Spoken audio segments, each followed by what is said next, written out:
Hosakote ತಾಲೂಕಲ್ಲಿರ್ತಕ್ಕಂಥ NH75 ಅಲ್ಲಿ ಪ್ರಮುಖವಾಗಿ 4 ಸರ್ಕಲ್ಗಳು 4 ಜಂಕ್ಷನ್ಗಳಲ್ಲಿ ಮೈಲಾಪುರ, ಚಿಕ್ಕನಹಳ್ಳಿ, ತಾವರೆಕೆರೆ, ಬಾನ್ಮಾಕ್ನಹಳ್ಳಿ ಈ 4 ಜಂಕ್ಷನ್ಗಳಲ್ಲಿ ಕೂಡ ಇವತ್ತು ವೋಲ್ವೋ ಸಂಸ್ಥೆಯ CSR ಅಡಿಯಲ್ಲಿ ನಮ್ಮಲ್ಲಿರ್ತಕ್ಕಂಥ ಸಂಚಾರಿ ಪೊಲೀಸ್ ಠಾಣೆ ಘಟ್ಟದ ಒಂದು ಸಹಯೋಗದೊಂದಿಗೆ ಮತ್ತೆ ರಾಸ್ತಾನ್ ಅಂತ ಒಂದು ಸಂಸ್ಥೆಯವರ ಒಂದು ಸಂಶೋಧನೆಯ ಜೊತೆಗೆ ಇವತ್ತಿಲ್ಲಿ 4 ಜಂಕ್ಷನ್ಗಳಲ್ಲಿ ಕೂಡ ಯಾವ ರೀತಿಯಲ್ಲಿ ವೈಜ್ಞಾನಿಕವಾಗಿ ನಾವು ಟ್ರಾಫಿಕ್ಗೆ ಅನುಕೂಲ ಮಾಡಿಕೊಡ್ಬೇಕು ಅನ್ನೋ ಒಂದು ನಿಟ್ಟಿನಲ್ಲಿ ವೋಲ್ವೋ ಸಂಸ್ಥೆಯವರು ಇವತ್ತು ಸುಮಾರು 25 ಲಕ್ಷ ರೂಪಾಯಿನ ವೆಚ್ಚದಲ್ಲಿ ಈ 4 ಜಂಕ್ಷನ್ಗಳನ್ನ ಅಭಿವೃದ್ಧಿ ಮಾಡಿಕೊಡ್ತಾ ಇದ್ದಾರೆ.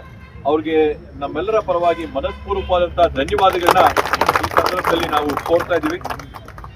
ಬಂಧುಗಳೇ, ಇದರಲ್ಲಿ ನಿಜವಾಗ್ಲೂ ನೋಡ್ಬೇಕಂದ್ರೆ ಅತ್ಯಂತ ಪ್ರಮುಖವಾದಂತಹ ಒಂದು ಅಂಶ ಇವತ್ತು ಟ್ರಾಫಿಕ್ ಸೇಫ್ಟಿ ಅಂತ ನಾವೇನ್ ಮಾತಾಡ್ತೀವಿ, ಅತ್ಯಂತ ಪ್ರಮುಖವಾದಂತಹ ಒಂದು ವಿಷಯ ಆಗಿದೆ. ಯಾಕಂತಂದ್ರೆ ಕಳೆದ ಒಂದು 3-4 ತಿಂಗಳಿಂದ ಮಾರ್ಚ್ ತಿಂಗಳಲ್ಲಿ ಸನ್ಮಾನ್ಯ ಸಚಿವರಾಗಿರ್ತಕ್ಕಂಥ ನಿತಿನ್ ಗಡ್ಕರಿ ಅವರು ಮಾತಾಡ್ತಾ ಇರ್ಬೇಕಾದಂತ ಸಂದರ್ಭದಲ್ಲಿ ಒಂದು ಮಾತು ಹೇಳಿದ್ರು, ಭಾರತ ದೇಶದ GDP ಅಂದ್ರೆ ಭಾರತ ದೇಶದ ಉತ್ಪನ್ನದಲ್ಲಿ 3% ಇಳಿಕೆ ಆಗತ್ತೆ. ಯಾಕಂತಂದ್ರೆ ಟ್ರಾಫಿಕ್ ಅಲ್ಲಿ ಆಗಂತ ಅಪಘಾತಗಳ ಮುಖಾಂತರವಾಗಿ ಏನಿವತ್ತು ಜನರು ಜೀವಗಳನ್ನ ಕಳ್ಕೊಳ್ತಾರೆ, ಅದರಿಂದ ನಮ್ಮ ದೇಶದ GDPಗೆ 3% ನಷ್ಟ ಆಗುತ್ತೆ ಪ್ರತಿ ವರ್ಷ.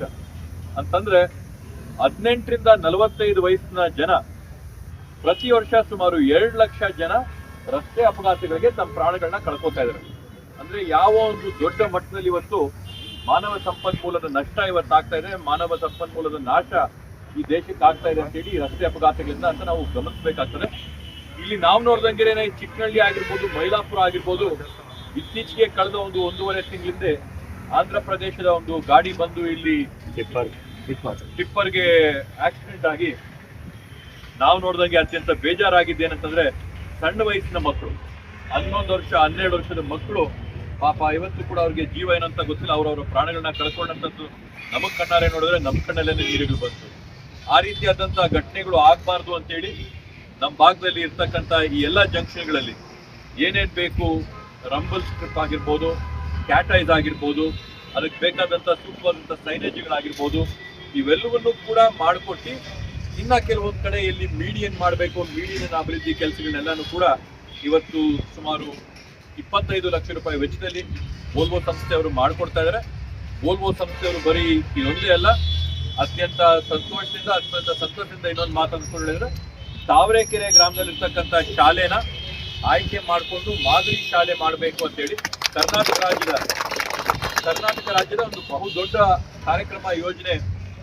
ಒಂದೊಂದು ಪಂಚಾಯತಿಗೆ ಒಂದು ಮ್ಯಾಗ್ನೆಟ್ ಸ್ಕೂಲ್ ಇರಬೇಕು, ಅಂದ್ರೆ ಒಂದು ಒಳ್ಳೆ ಸ್ಕೂಲ್ ಇರಬೇಕು ಅನ್ನೋ ಒಂದು ನಿಟ್ಟಿನಲ್ಲಿ ಕರ್ನಾಟಕ ರಾಜ್ಯ ಸರ್ಕಾರ ಏನ್ ಮಾಡ್ತಾ ಇದೆ, ಮೊಟ್ಟ ಮೊದಲನೇದಾದಂಥ ಜಿಲ್ಲೆ ಆಯ್ಕೆ ಮಾಡ್ಕೊಂಡಿರ್ತಕ್ಕಂಥದ್ದು ಬೆಂಗಳೂರು ಗ್ರಾಮಾಂತರ ಜಿಲ್ಲೆ, ಮೊಟ್ಟ ಮೊದಲನೇದಾದಂಥ ತಾಲೂಕು ಆಯ್ಕೆ ಮಾಡ್ಕೊಂಡಿರ್ತಕ್ಕಂಥದ್ದು ಹೊಸಕೋಟೆ ತಾಲೂಕು.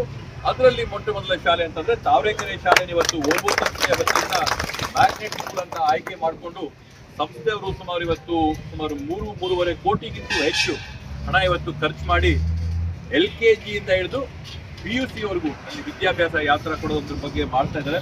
ಅವೆಲ್ಲವಕ್ಕೂ ಕೂಡ ನಾವು ವೋಲ್ವೋ ಸಂಸ್ಥೆ ಎಲ್ಲರಿಗೂ ಕೂಡ ಧನ್ಯವಾದಗಳು ಹೇಳಿ, ರಸ್ತೆಗಳು ಸುರಕ್ಷಿತವಾಗಿದ್ರೆ ವೋಲ್ವೋ ಕಂಪನಿಗೆ ಅನುಕೂಲ, ಇನ್ನ ಜಾಸ್ತಿ ಬಸ್ಸುಗಳೆಲ್ಲ ಮಾರಾಟಗಳಾಗ್ತವೆ, ಇನ್ನ ಒಳ್ಳೆಯದೇ ಆಗ್ತದೆ, ಓಡಾಟ ಆಗ್ತದ್ರಿಂದ ನಿಮ್ಮ ಒಂದು ಜವಾಬ್ದಾರಿ. ಯಾಕಂದ್ರೆ ನಿಮ್ಮದೇ ಗಾಡಿಗಳು ಜಾಸ್ತಿ ಇರ್ತದೆ ರೋಡಲ್ಲಿ.